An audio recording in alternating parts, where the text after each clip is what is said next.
Okay guys, welcome back to the channel. Today I thought we'd look at how to properly fit your boots, and this would go with shoes also. I just think that it's pretty much accentuated with boots.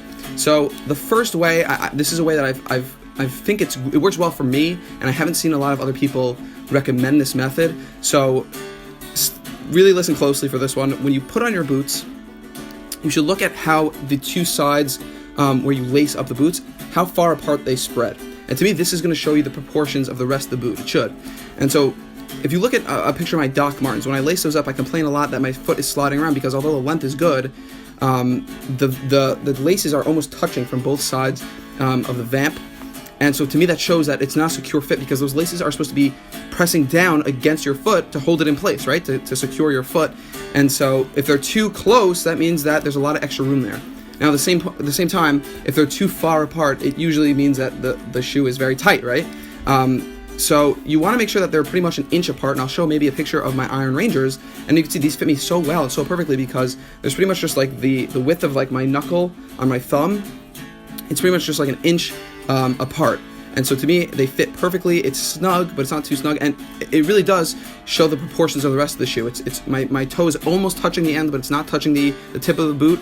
And this brings me to my second method for making sure that your boots fit, and that's paying attention to the heel cup, right? So your heel should not be moving a lot when you're walking around. So when you put on a shoe, a lot of people do this already, but when you walk around, like in the shoe store, your heel should not be picking up and slipping out of the shoe.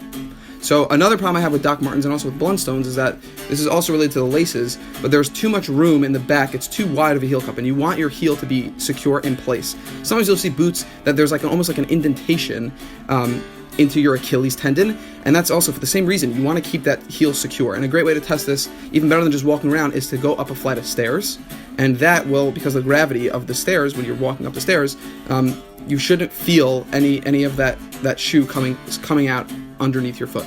So to me, the first way, again, is to make sure the laces are perfectly spread apart about an inch, and the second one is to make sure that heel cup is securely hugging your heel.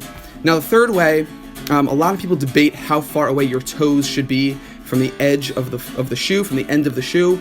My method is always to get as close as possible to the end of the shoe without actually touching it. And so I would recommend always trying on shoes. If you're ordering on Amazon, I'd always say, if it's free shipping, free returns, order 2 pairs that you think you're in between, and try on the pair that, or I would say take the pair that your toe is touching the edge, and then just go a half size down, and usually that should fit correctly. Because again, shoes stretch, especially boots stretch, and I really think that getting a snug fit, a tight fit, is really the only way to go. If you feel like your boots should be comfortable the first time you put them on before breaking in, you're going to get them a little bit looser. I really don't think in the long run that that's the right thing to do. So again, guys, please size your boots correctly. It's really important. And let me know what you thought in the comments below. Let me know if you have any additional comments or additional methods to sizing your boots or your shoes. And hit that like button if you like the content. Subscribe as usual. Check me out on Instagram. It's always a good idea. And I'll see you guys in the next one.